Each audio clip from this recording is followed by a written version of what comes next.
All right, everyone. Thank you for being with us on First and Pod. You know the drill by now. Every game, every team, every week. I am Danny Parkins. I do afternoons here in Chicago. I cover and root for the Bears. He is Andrew Fillipponi. He covers and roots for the Pittsburgh Steelers, does afternoons in Pittsburgh. So we've had a rough football day. So full disclosure, we are coming to you at halftime of Sunday Night Football, where the Cowboys are on top of the Giants 26-0, because we've had a rough football day, Pony. We will get to our teams in a bit. We will start with Sunday Night Football, but normally we do not do this. So if there's a devastating injury or something crazy happens in the second half, we'll have to get to it on Thursday's pod. But we are 9.5 hours of football is enough for us today. Yeah, I'm ready for bed. I'm ready to pretend like this day never happened. Okay.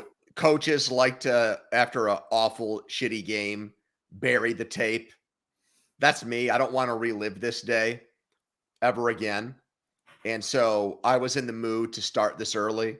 If something freakish happens in the rest of the game, we have an amazing producer, Spencer, who will edit that out and make sure we still sound good. And you'll never know what happened with this. But I think we're safe going right now. It's 26-0.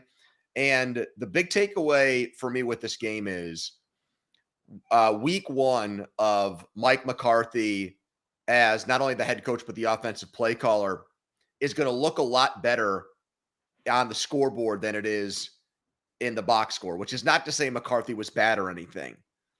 But this 26-0 game that we've watched for 30 minutes is because of some of the flukiest plays I've ever seen. Blocked field goal that gets returned for a touchdown. And then Saquon Barkley bobbled the ball and basically pitched it to a Cowboy for a touchdown. At the time of this taping, Dak Prescott has 91 passing yards. Tony Pollard has 17 rushing yards.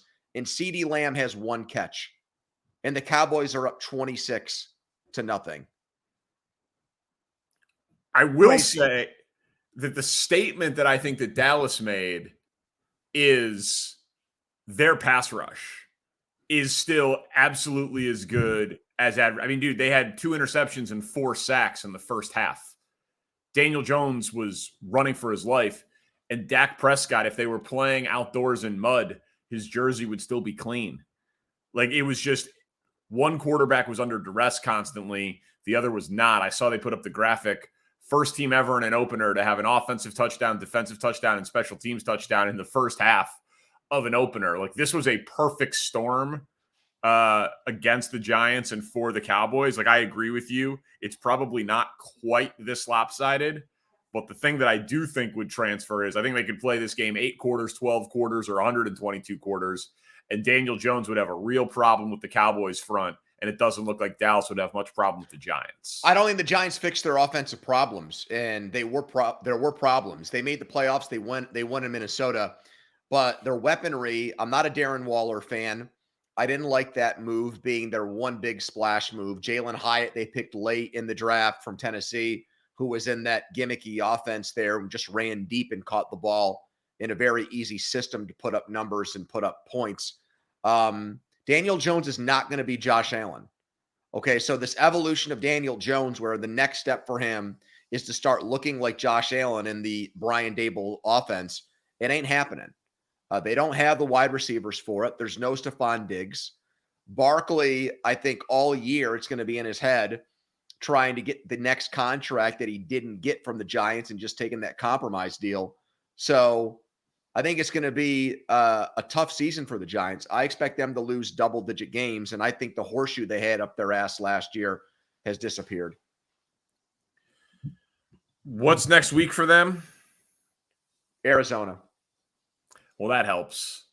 Yeah. That's a get-right game. Yeah, that's a get-right game for them. They'll be an interesting team to evaluate, like with the extreme bad and then presumably the extreme good on the other side. But a lot of people are going to be crowing about their Cowboys Super Bowl pick or Cowboys to win the NFC pick out of this game in the first half. But I agree, this one felt like kind of just an avalanche that got out of hand very quickly. All right, so let's get to our games.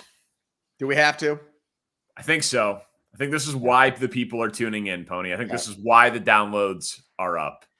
All right, so I'm going to do this because I'm your friend and I love you.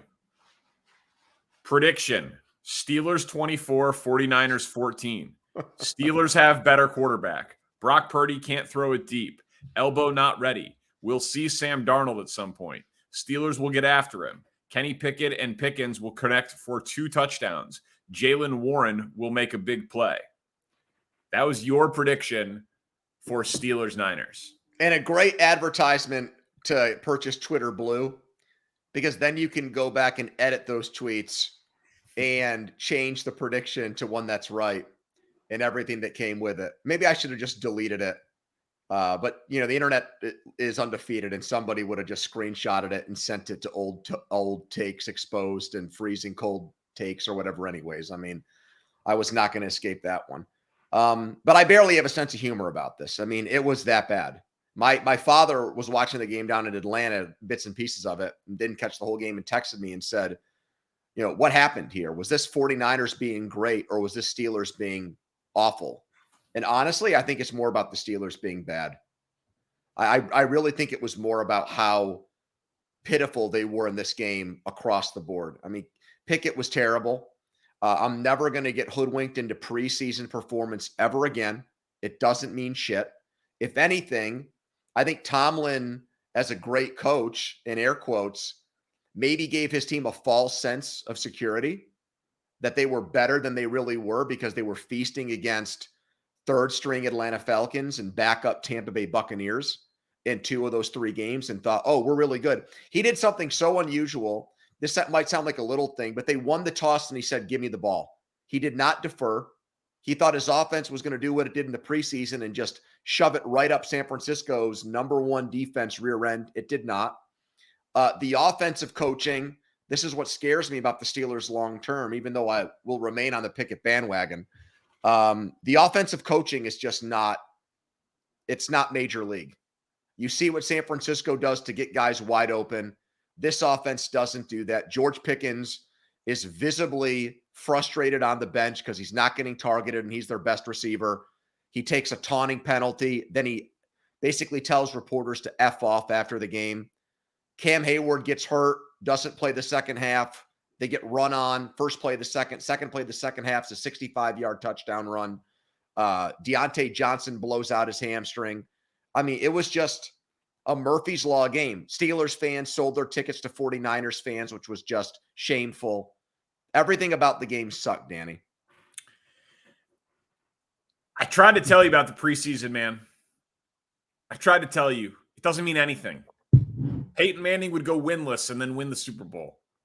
And I know no one likes the guy who says I told you so, but I just love saying I told you so much. Well, I've got you some I told you so's later in the show, so. I know. And then it's not fun. And then it's not fun when you're eating the crow. I understand. Ain't no fun when the rabbit's got the gun. I know you'll have the gun later. Look, I mean, the thing about, you loved San Francisco in this game, so you're allowed to take a victory lap. You were all over them. I don't think you said 30-7. No, I didn't. You were very confident in them winning this game that had a very low spread because there was so much hype around the Steelers. I thought it got out of hand in both directions. I thought that the Niners hate, which we had done a ton of because of mishandling the Purdy situation, and then the Steelers love because of the perfect passer rating in the preseason, distorted the fact that one of these teams is an unquestioned top 5 team in the NFL, and the other is the Pittsburgh Steelers. So the Niners minus less than 3 is a good bet against damn near anybody, certainly against the team as unproven as Pittsburgh offensively. I'm just amazed by how good of a coach Shanahan is in game as an offensive play caller and schemer. They have defensive coordinators come and go. Their inside linebackers, Greenlaw and Werner, are amazing, tremendous players. They're 3rd and 5th round picks, respectively. They revamped their secondary. All those guys played well.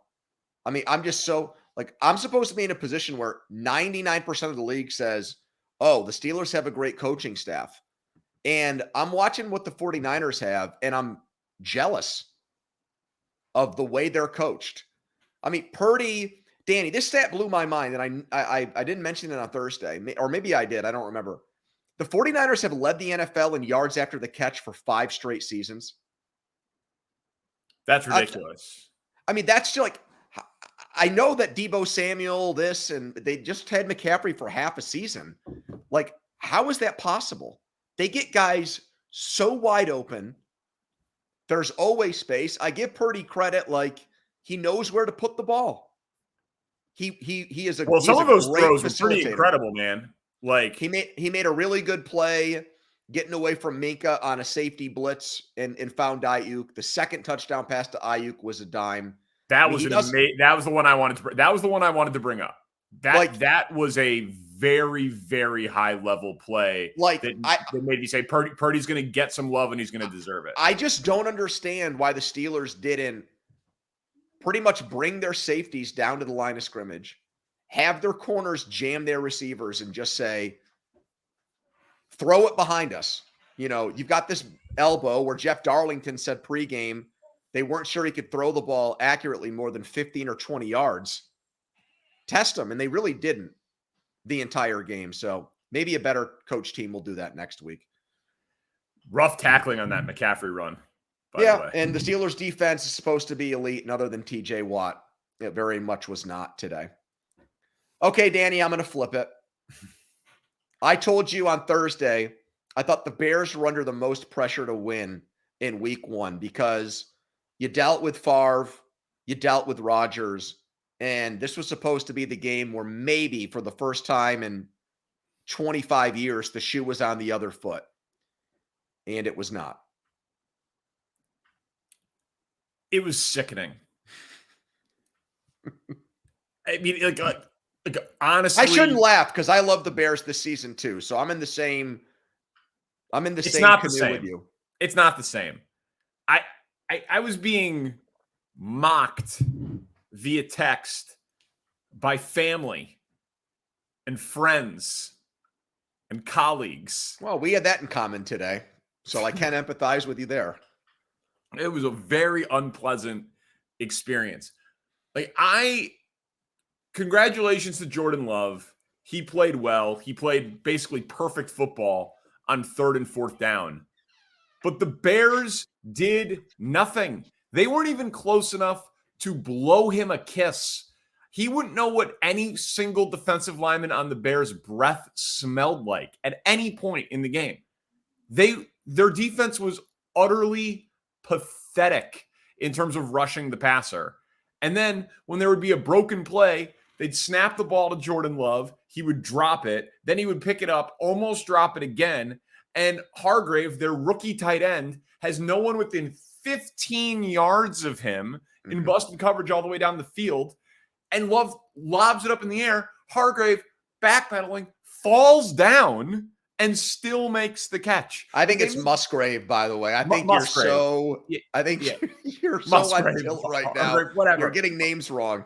My point is this. The Packers made 4 mistakes on a play in which they gained like 50 yards. Yeah. That was how the game went. And then, but the most frustrating thing of all of it, having a defensive head coach who can't coach up a defense that used 3 of their top 4 draft picks this year on defensive players, 2 big free agent signings at linebacker, including TJ Edwards, who blew a coverage on Aaron Jones. Aaron Jones went untouched 50 yards for a touchdown on a play where he pulled his hamstring, and TJ Edwards, supposed to be a coverage linebacker, still couldn't even touch a running back, got outplayed by him. Despite all that stuff, and Fields holding onto the ball too long, I've lived through Aaron Cromer and Matt Nagy and Gary Croton and Dow Loggins and some terrible, terrible Matt Canada-esque to Pittsburgh guys this for you, offensive game plans and play calling. What in the ever-loving bleep are they doing with Justin Fields where he throws the ball 37 times and 3 of them travel more than 10 yards in the air? 3 of them. Like it. And then Fields is asked about it after the game, and he says, oh, yeah, that was the game plan. The lateral passes was the game plan. We just didn't block it up. DJ Moore had 2 targets when the game mattered. They were down 24-6, and he had 2 targets. What is the point of having the most gifted athlete in the sport at quarterback with a massive arm and a number one receiver who you trade the first overall pick for to skip on a quarterback if you're not going to throw the damn ball down the field? And then when he threw the ball down the field, they score a touchdown to Darnell Mooney. It was no design runs. Every run that he had was a tuck and run. It was unbelievable. It was so cowardly. It was coaching malpractice. Yeah, and that's one of those situations, Danny, where I think you got to get to the bottom of, is that Luke Getsy or is that Matt Eberflus? Is that Eberflus telling Luke Getsy, this is what we're going to do? Or is that the offensive coordinator, who I actually like and have a lot of respect for, as a matter of fact?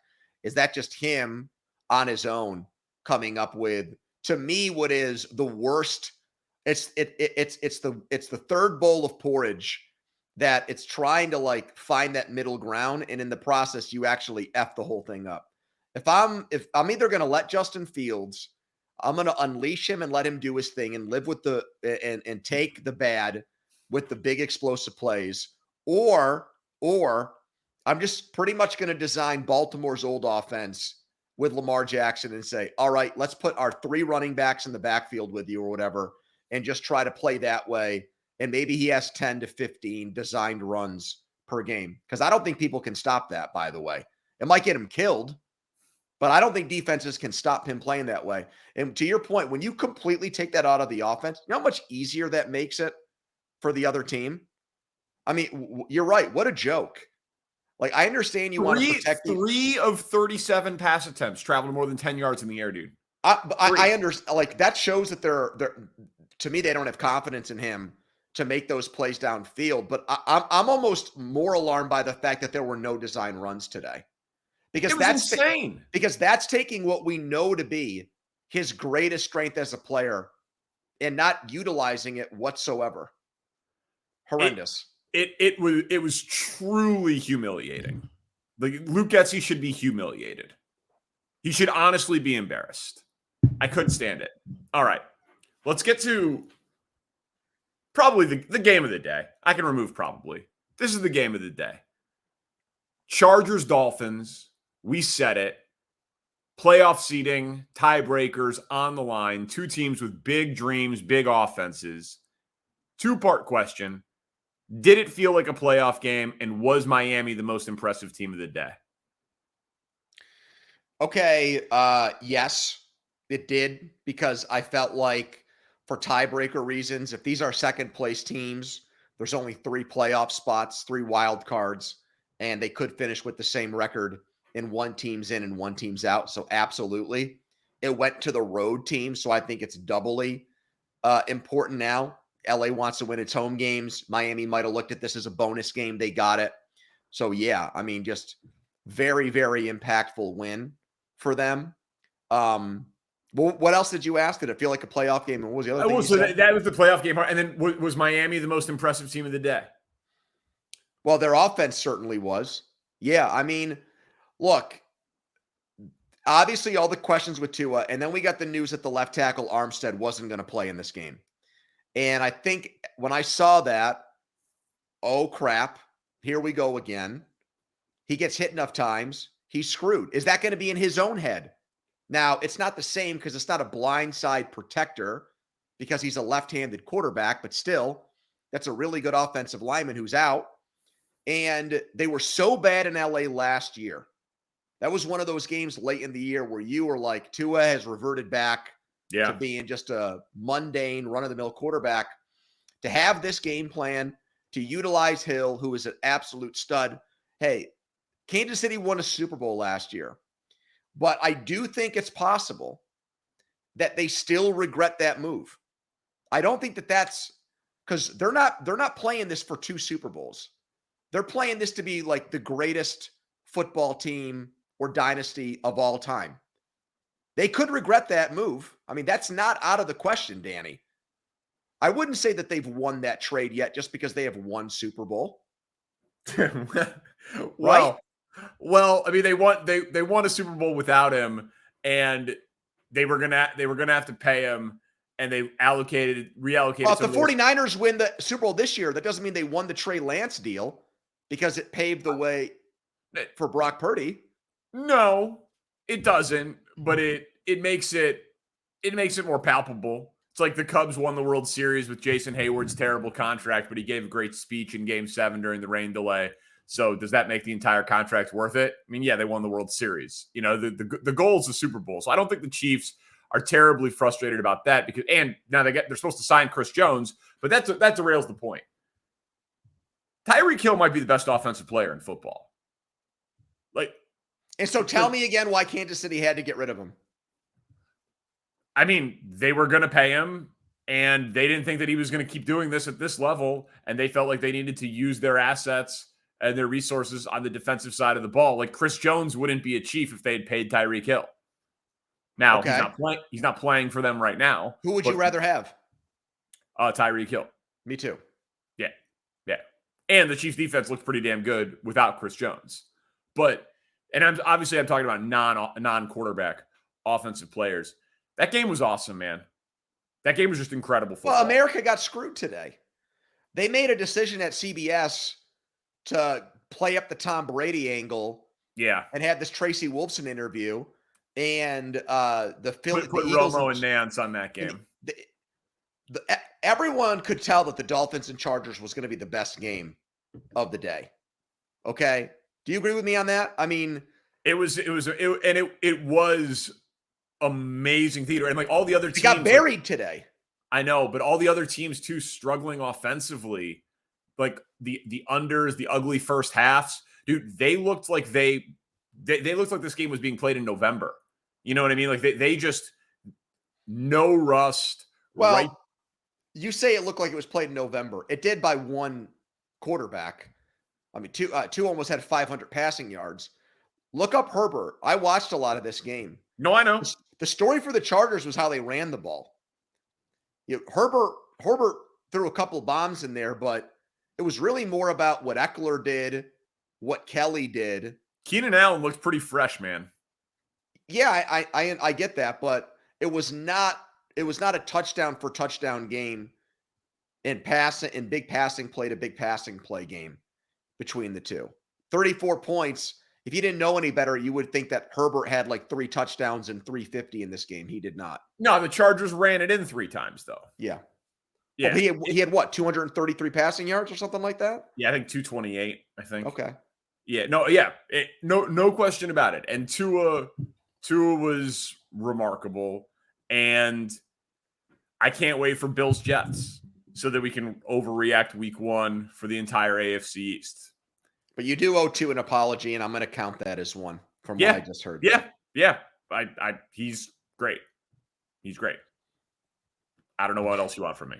I've been wrong a lot already, buddy. We got 9 games to go, buddy. I'm going to be wrong more, okay? Let's keep going here. Thank you. The next game you gave me, because you set the rundown for this, is Cincy Cleveland. WTF was that Joe Burrow? Okay, so the reason that I wanted to lump these games together, these are all AFC teams that think they're going to the playoffs, or at least 3 of the 4 do, with Cincy, Miami, and LA. And Tua looks the best by far. The Chargers look like they're ready to put up a fight with anybody. Burrow coming fresh off the contract goes 14 of 31 for 82 passing yards. They didn't have a first down. Like I tuned into that game like midway through the second quarter when I saw what the score was. They didn't have a first down. Like it was just, it didn't make any sense what had happened there. Like I assume I'm going to give them the benefit of 3 years of high-level offensive football. Jamar Chase, after the game, said we were beaten by elves today. Like, I assume he will have an absolutely massive game next week against Baltimore, who he often torches. Like, I'm assuming this is we didn't play in the preseason. We are rusty. This was the old 4th preseason game, and they will be fine. But that's an all-time week 1 dud in a division game from a guy who just signed a record-setting contract, man. That was the most surprising individual outcome of any team today by far for me. Yeah, I'm not a huge fan of the Bengals acting like this result, like there's nothing to see here just because we started 0-2 last year. We've earned the benefit of the doubt. Everybody shut up and back off. I don't like that.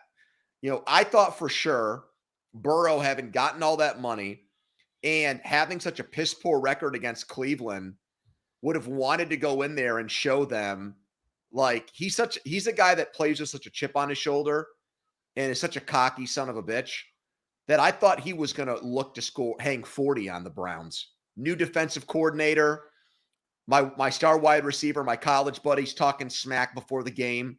Let's go in there, back it up, and just really embarrass this team. They think that they're good.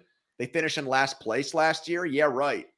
Now, I don't like how cavalier they are about these early season losses, especially this one, Danny, where to your point, they were non-competitive in this game. And Deshaun Watson wasn't very good either. He had a couple of throws, like when I would see it, that looked great, like threaded out route throws or whatever. But his interception, did you see it? Yeah, it was one of the worst. That might have been the worst one of the day. And I watched a lot of bad passes. I think that might have taken the cake. What the hell was he doing? Like, I well, don't their offense. I watched that play 4 times. I was like, the ball has to have been tipped. That throw made absolutely no sense. This is going to be the question with them this year. They spent all that money on Watson. The defense was so good.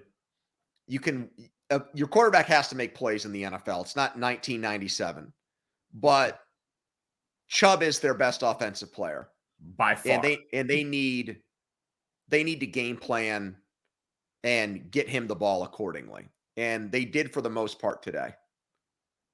Yeah, I mean, Chubb was great. Yeah, he had over 100 yards rushing. He had 4 catches. What more do you want?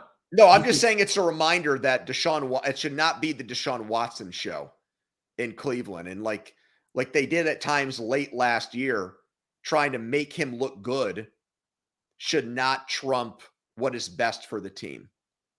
Chubb might be the best running back in football. He is. Yeah, he's awesome. All right. So I know Eagles fans might be a little disappointed with how I framed this game. Patriots, Eagles. Is Mac Jones all of a sudden good?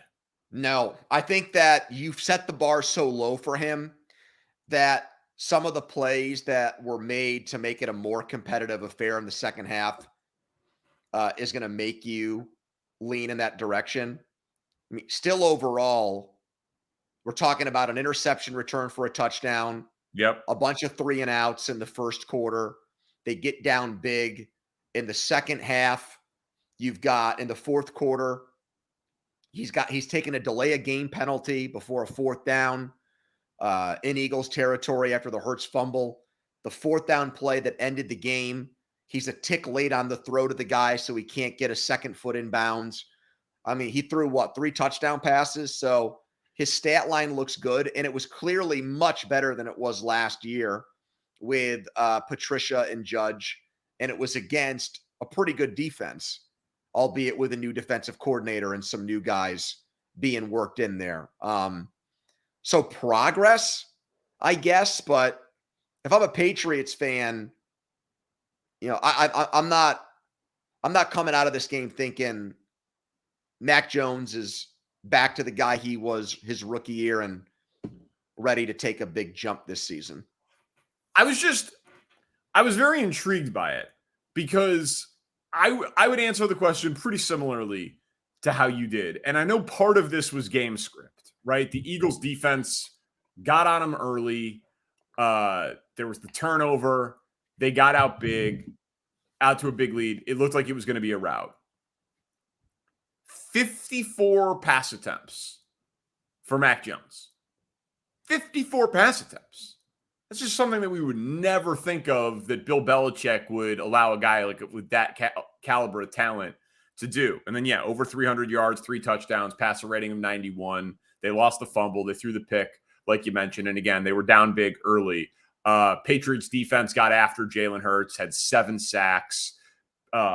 Jalen Carter looked amazing. He had 6 pressures, by the way, 6 pressures, according to Next Gen Stats, in his debut. So he looked absolutely incredible.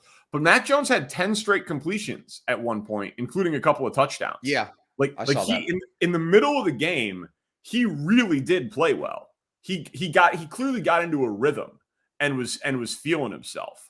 And so I don't know about like he is good, but I was impressed because we would have come into this year saying that the Eagles had a top 10 defense in the NFL for sure. Yeah, definitely. And, and so like to do that, trail big, become one-dimensional, have a good defense tee off on you, and to get into a rhythm like that, I would have never thought that Mac Jones could have made that a game in the fourth quarter. I agree, but the thing that I'll say about it is when you have a first-round quarterback who is in his 3rd year and it's a home game and the other team gives you multiple opportunities with the ball to win the game and you fail to do so, we're grading on a serious curve to give a quarterback credit in a loss. Yes. For that. Oh, no, of course, man. But we also just said in the preview pod for this, like, he still has no weapons. Who's he going to throw to? How's he going to score points against that defense? So, you know what I mean? Like, the whole thing is graded on a curve. Well, but we're talking about the Patriots, a team that's won 6 Super Bowls this century, which is hilarious. That now they're looked at as such a middling team that a moral victory is good enough. Every time I put that game on with sound, I was disgusted. Tom Brady this and shut up. He's running around on the field. He's in the box with Kraft. Okay, so I'm confused by your next question. Okay. This is for Raiders and Broncos. Yes, Did sir. Sean Payton fix Russ? Yeah. Russell Wilson had 56 passing yards in the second half. Yeah. They scored 16 points. Yeah. It's the same as last year. Their defense gives up 17 or fewer, and they still find a way to lose the game. And your question is, did the coach fix a quarterback in a game where they scored 16 points? Pony, 27 of 34, passer rating of 108, 2 touchdowns, no picks, and he was running around directing traffic, throwing the ball. They got a bunch of injured receivers in Denver. They played one of the worst defenses in the NFL who just had a guy go AWOL and basically lose his mind. Hopefully everything works out well with Chandler Jones. It's a really messed up situation, but like, this is one of maybe the 5 worst defenses in the entire NFL, Danny. 16 points? Was Russell Wilson better or worse than you thought he was going to be today? Probably a little bit better because he didn't throw an interception, but he was moving. The bottom, it's the same old song. It's 16 points. Russell Wilson to me looked like a guy who, if he had playmakers out there, he would have had a big game. Like he was completing passes, he was efficient, he was moving around, he was throwing on the run with accuracy. That's what Russell Wilson does. Like if that was DK Metcalf and Tyler Lockett out there, I think he would have had a big game. But instead it was Courtland Sutton who caught the touchdown. Well, then you should have said in the previous topic that Bill Belichick and Bill O'Brien have fixed Mac Jones because Mac Jones did better against a tougher team, scored more points, threw more touchdown passes. That performance would be more impressive than what Russell Wilson did at home against one of the worst defenses in the entire league, bro. The question was, is Mac Jones now good? They're similar questions. I didn't want to phrase them the exact same way. Do you want to write the rundown every week? But you were like, well, yeah, I kind of agree with you on Mac Jones. I'm not going to say like there was some, light bulb went off. We've never seen my point is we've never seen Mac Jones play at a high level for any sustained period of time. We absolutely have with Russell Wilson. Russell Wilson being as bad as he was last year was one of the 3 or 4 biggest stories. He got outplayed by Jimmy Garoppolo. Yeah? Yeah. So I'm not going to say he got fixed here when he wasn't even the best quarterback in this game. My antenna's up. My antenna's up on Russ. Give him Judy. Give him Judy back. Get him some help. I think Russ might not be done. He might not be done. All right. I lumped the next 3 games together. We'll still do them individually. Okay. But the debuts of the highly drafted rookie quarterbacks. So we're going to do Atlanta, Carolina, then Indy, Jacksonville, then Baltimore, Houston. But we'll talk about more than just the quarterbacks. But in Atlanta, Carolina, I do want to start with it, even though the Falcons won. What were your first impressions of the first overall pick, Bryce Young? Well, I feel sorry for him. I really do. I mean, he did not have much to work with today. His offensive line looked bad in the preseason after a pretty strong year last season. I don't think they did him any favors. Thielen ended up playing, but Chark was out. Their wide receiver core is in the running for the worst in the entire league. And then Hayden Hurst, I would have punched him right in the face. It's my first NFL touchdown pass. Yeah, that was crazy. You effing throw it into the crowd, you idiot. Well, that's not as bad as when Mike Evans gave away Brady's 600th touchdown ball. Agreed. But at least in that case, he hands it right to the guy in the front row and you can figure out who got the ball. Yeah. Like this one, who knows if you'll ever hear from the person. And if you do, if he's smart, he's going to charge you an arm and a leg. Okay, Spencer says the ball was recovered. I bet it wasn't recovered for free. If that ball was recovered, something happened there to get it. And that was just plain stupid. But no, I was Would not you impressed. give the ball back? Me? Yeah. Now that I have a daughter, I probably would ask for money for it. I think I would. I think I would push a hard bargain. Right? You're just like a bad guy publicly. But yeah, I'm used to that. Me too. Me too. I say this all the time. I'm like, no, man, you caught something that's worth more to you than it is the player. Yeah, possession is 9/10 of the law. I've got the ball, you don't. Let's haggle. And like objectively, people are like, oh, that home run ball or that ball's worth more to the athlete than the fan. No, it isn't. They're multimillionaires. We work in radio. The ball is literally worth more to us than it is to them because whatever Bryce Young's first touchdown ball goes for at auction, that 5 figures helps us more than it helps him, period. I'm keeping that thing. But I'll tell you this. So obviously I'm following the Panthers closely because the Bears have their first pick. He threw 2 interceptions that were basically the exact same play. Like stared down a read over the middle of the field. Safety doesn't like fall for the fake look off with the eyes, reads him, picks the ball off easily. So he didn't learn from the mistake. He did it twice. But call it body language. I was impressed with Bryce Young. Okay. Like poise. He didn't look too small. You know what I mean? Like the ball, he had plenty of arm strength for like the sideline out throws. The release is noticeably upper tier percentile. Like he gets the ball out fast. Didn't hang his head after the mistakes.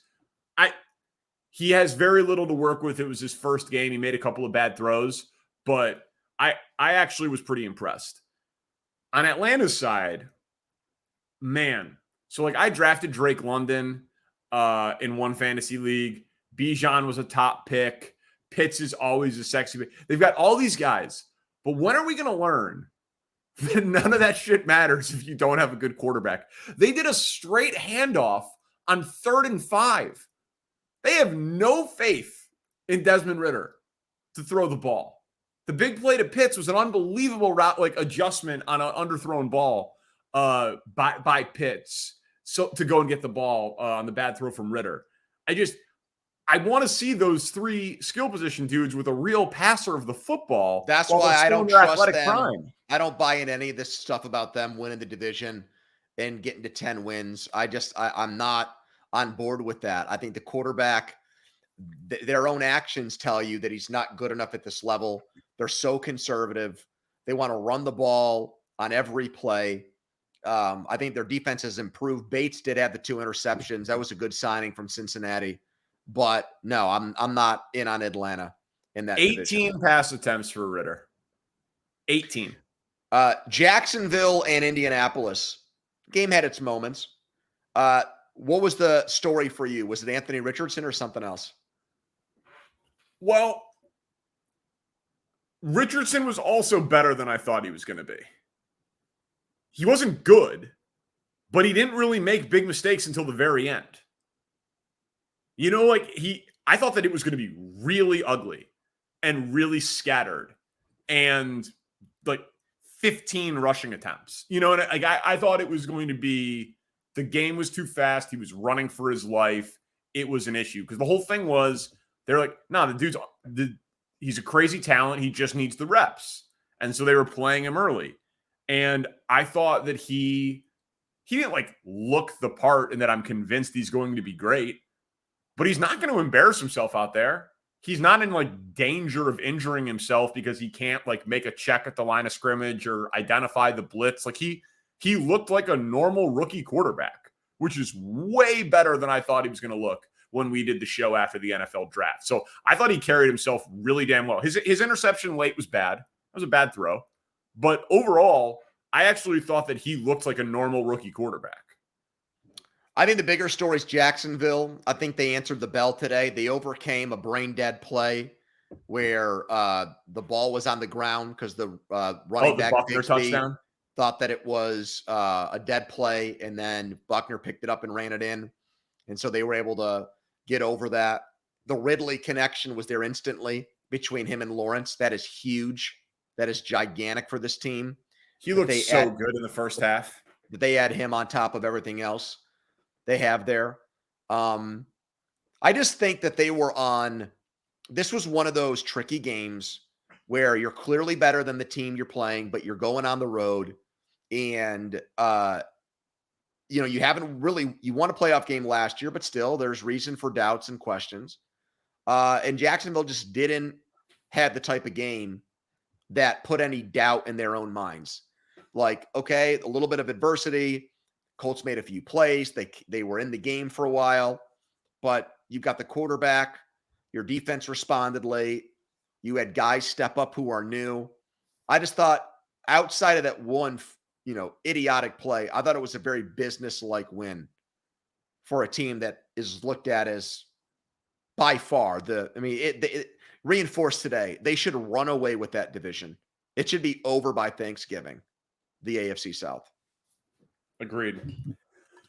Baltimore, Houston, we can get to CJ Stroud, but J.K. Dobbins tore his Achilles in the game. I'm more interested in that. Yeah, it was basically instantly reported as a torn Achilles. Should Baltimore trade for Jonathan Taylor? No, I don't think so.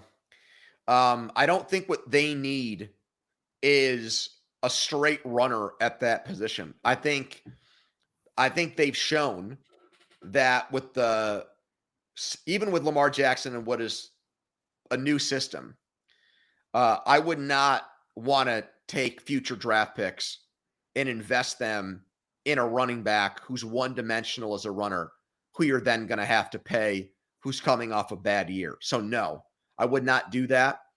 I mean, it was a Pyrrhic victory for them. You lose your center, you lose your left tackle. Those could both be long-term injuries. You lose your safety, Marcus Williams. Yeah, that's Lamar Jackson did not look good in this game. It was a very pedestrian performance by him. They were lucky they got the perfect week one opponent in Houston. But I'm not saying they shouldn't trade for a running back. I just don't think it should be Taylor. The guy that I would want to monitor if I'm them is Barkley. Because if it really is his last year in New York, that's the type of guy who I think could have a McCaffrey effect on their offense.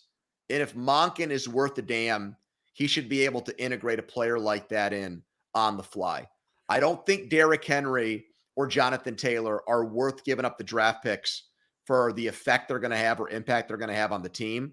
But I think Barkley's skill set would suit them much better than those other guys and could actually make a difference for them in the long run. Well, I would say that every team should trade for Barkley before they should trade for Taylor. And Henry? Yeah. Because it's because he's better and it's a dual threat and it's more for the modern NFL. So like the reason I mentioned Taylor for them was just because he's kind of similar to Dobbins. He's a better version of Dobbins. And I've been a little surprised by the number of teams who apparently did really make calls, but then the reports on like what the Colts were asking for was so silly. But now Taylor's camp seems to be putting it out there that he's going to play week 5, that he'll miss the first 4 games and that he will be ready to play week 5. So I think that story is going to loom for a lot of teams at this point. The thing that I thought that Baltimore should feel best about, because you're right, the injuries were terrible. Zay Flowers looked the part. Yep. I agree that guy was slippery. Like you know who didn't? Odell Beckham Jr. He did not. 2 catches, right? Yep. Yeah, that was not great.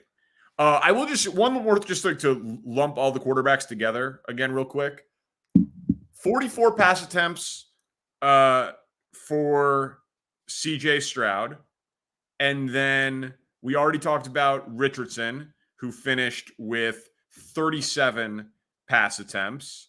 And then you go to Bryce Young in Carolina, who had 38 pass attempts. I love that, man. Like, play them early. Yeah, baptism by fire right there. Yes. The most valuable thing in the NFL is a good quarterback on a rookie contract. So if you have a big investment in a quarterback on a rookie contract, figure out if he's good as soon as possible. I love that. They're not hiding him. You're not going to win a Super Bowl with any of them. None of those teams are very good. Figure it out. I just collectively, I loved it on the 3 guys. Arizona and Washington. Yes, okay. Sir. Now, your question here is, are either one of these teams top 5 pick bad? If I'm the Cardinals, I'm not a fan of what happened in this game today at all. Because I'm going to tell you something that is going to probably surprise you. I think if Kyler Murray comes back sooner rather than later, if they can coach up this defense like they did today, they're not going to win only 2 or 3 games. They're going to win a lot more than that. They might win 6 or 7 in the NFC. I don't think that's off the table. With Hollywood Brown and Zach Ertz played today and Rondale Moore and Connor's decent and they'll get their offensive line healthy. Like, that's not a good team, but it'll look a whole lot better in the NFC, where there's not a lot of good teams to begin with outside of Philly, San Francisco, Dallas, Detroit. And then there's everybody else. So, the fact that they did not get pasted, like, remember the Dolphins when they were tanking? I think Baltimore scored 59 points on them in week 1 a few years ago. That didn't happen. Arizona almost won today against a team that you thought was going to make the playoffs. Well, so the question was actually, did both of the teams that played in this game look like they were going to be top 5 pick bad? So my answer with Arizona is no. Yeah. I thought that, Dobbs lost 2 fumbles. Washington lost 2 fumbles. There were interceptions thrown. The broadcast kept talking about how Dobbs did not know the first or last name of multiple players in the huddle on Arizona because he'd been there. So I don't believe that. The guy's a rocket scientist and has the highest tested IQ of any player in the NFL. I bet he looked at that roster for 5 minutes and knew everybody's name and number. Yeah, well, they couldn't stop talking about it. Well, you got like the F team for this game on Fox today, so that doesn't exactly surprise me. Yeah, they could not stop exactly Summerall and Madden calling this game. No. Well, and then did you see Sam Howell's fumble 6? I did. Cam Thomas. Very careless. It was a well, you didn't take you broke your own rule on him. You said preseason doesn't matter, and you watched Howell make throws in the preseason. You said, I'm in on this guy. Okay, yes, accurate. But I didn't lay the points. I didn't do the public teaser leg, even though that covered. But I did have them pretty heavy in Survivor Pool, and they won. Survived in advance, and I'll never have to use Washington again. But I advanced with a bad team. So, hey, I can't get that mad about it. Congratulations on all your success, Danny. Thank you so much. Thank you. All right. Ryan Tannehill might have had the single worst game of any player in the NFL today. He was horrifyingly bad. 16 of 34, 198 yards, a lot of that in garbage time, a passer rating of 28.8, lowest it can be, 3 interceptions, dropping his eyes, terrified by the pass rush, overthrowing guys on wide open schemed touchdown balls. They've got Malik Willis. They have Who was the backup quarterback today? Do we know? Was it Willis or was it Levis? I think it was Willis, but I don't know Okay. that for sure. But Okay. I was operating under the belief that Ryan Tannehill was going to play a dozen or more games I wasn't. this year. Whew, dude, tick, tick, tick, tick, tick. I mean, if he has one more game like that, I wouldn't be surprised if they throw in the towel. That was unbelievably bad today. They should. They should be on a fact-finding mission to see what they have behind him. And see, this is, I think, one of those situations where you have a coach who is from the Belichick school, who wants to do whatever he can, whatever it takes to get 8 or 9 wins. And I think that's short-sighted. You've got a new GM there. The new GM has to be cognizant of the bigger picture. Okay, I know Vrabel's got a lot of juice in that organization, but he should dictate to him. We know that Tannehill has no future with this organization. This is a dead end. We're not going anywhere this year. Okay, we've got to let the young quarterbacks play. You're not in any danger of getting fired. If you don't like that, you're free to go coach another team if you want. But the Tannehill Titans, like, mission to mediocrity every year, where it's like, let's see if we can win the ugliest games possible to get us to 9 or 10 wins. I hope they got a reality check today on that, because New Orleans didn't play a perfect game. You still lost. Your quarterback sucked. Be done with it. Move on from the guy. It's over. Yeah, I agree with you. I just don't think NFL teams are wired that way, and I certainly know that Mike Vrabel. Well, the Cardinals seem to be. Right. Yeah, but they don't think that they can win their division. The Titans think they can win their division. That's the difference. Well, have they compared their quarterback to the guy in Jacksonville? Because if I were the GM, I would have my answer right there. I agree with you.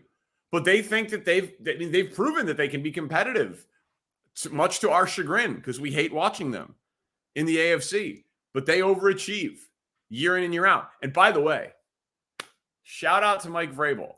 Down 16-12 late in the fourth quarter, kicking a relatively short field goal to go down 16-15. I saw to cover for your gambling public. Thank you, sir.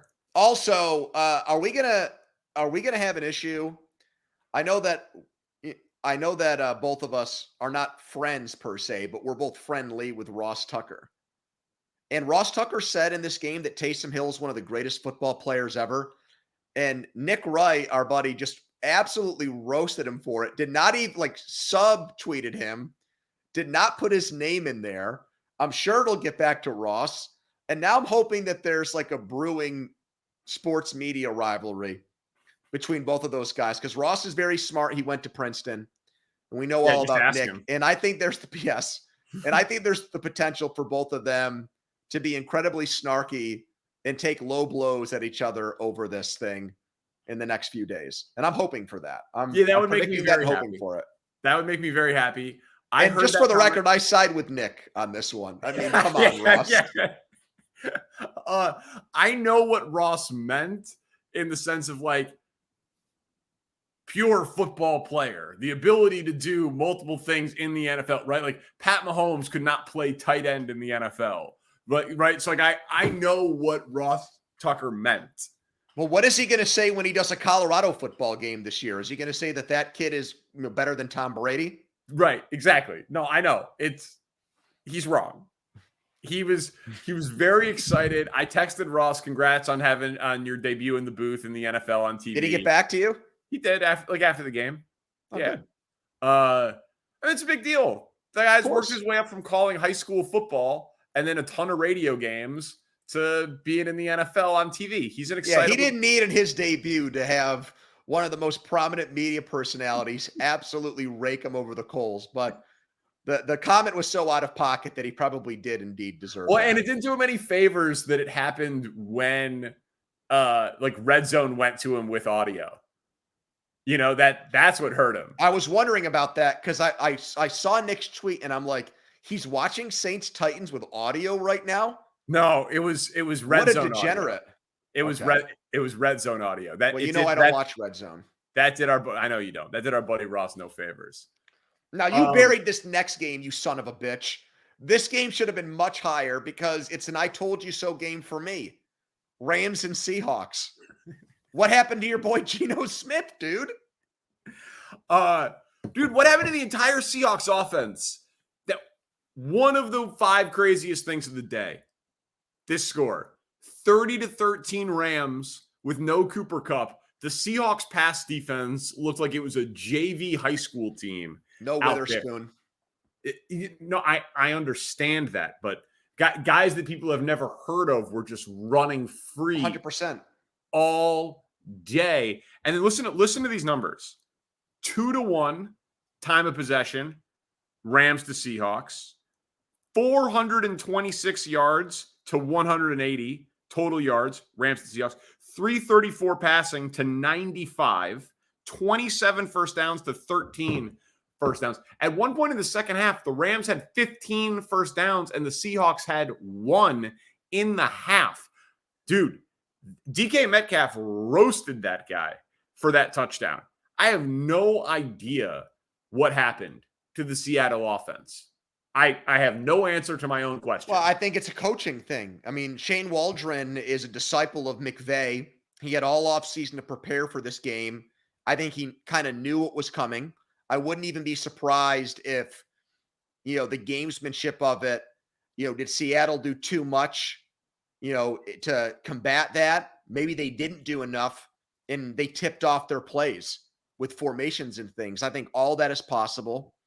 I backed off my support of the Rams when the Cup thing happened. I shouldn't have. I picked them to make the playoffs. I know it's just week 1. The BYU receiver is going to be the hottest name on the fantasy football waiver wire pickups this week.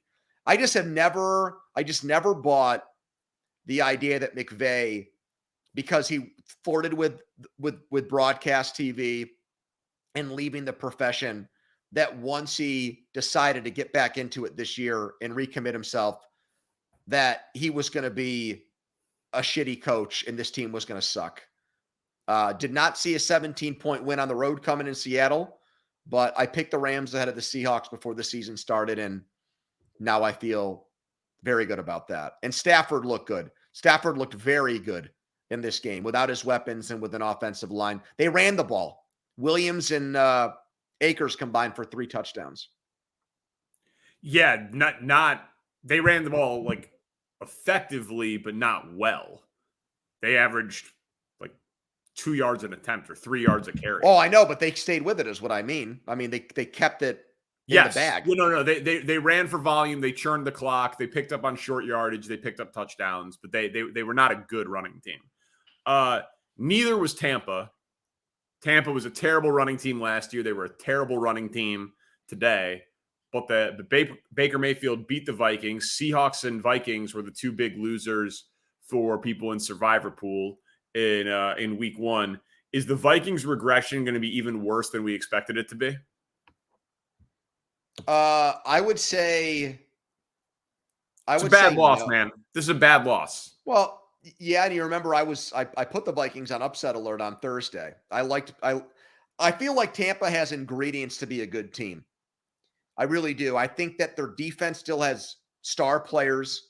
Their coach is a defensive Vita Vea coach. Looked awesome today. Yeah, but here's the thing about it. If you look at the stats from Minnesota, you would think they scored 27 points in this game and not 17. Yep. Cousins threw for a bunch of yards. Addison caught a touchdown. Jefferson thing was weird. He only got the ball, I think, twice in the second half. That's inexcusable for that to ever happen. I don't care who Tampa Bay is out there at corner and how many guys are on them. That's just that should never, ever, ever happen. Especially with 12 targets, 9 catches for 150 yards. I mean, they were 11-0 in close games last year. and they lose the first one out of the box. That's the way football works the following season. I still think Minnesota can win 8 or 9 games, but that's the ceiling for them. And I do think, I'll say this again, I see no reason why Tampa can't be better than Carolina and Atlanta. And maybe even, I think I almost pulled the trigger on it before today, and then I didn't because I've had a horrible day. But I thought at 9-1 to win that division, they were value because there really should be no huge favorite or no huge underdog in that division. Yeah, I already bet the over at 43.5 for Bears and Bucks next week. Even though Tampa can't run and the Bears run D is terrible, I just think the Bears D is terrible in general. I think Tampa's better than people thought, myself included, and the Bears defense is so bad, they're going to be an over team. And the fact that Minnesota was able to do what they did against Tampa, I think that it's not going to be as bad as it was possible or as predicted. But Minnesota's going to crash down to earth. I think the Lions are going to run away with the NFC North. I know Green Bay destroyed the Bears today, but I think the Bears made it very easy on them. I think what you said about the Jaguars in the AFC South is going to be the Lions this year in the NFC North. And I had that one wrong. I did not have Detroit as a runaway winner in that division, and I thought I still want to think Chicago should be far more competitive, but you've successfully talked me out of it. It was a pathetic showing today, man. 40-0 Dallas, by the way. We made the right call. Yeah, we did. Thank you to Spencer Ray, our producer. Do us a favor. Tell a friend. We do every team, every game, every week. Subscribe, rate, review. First and Pod. Peace.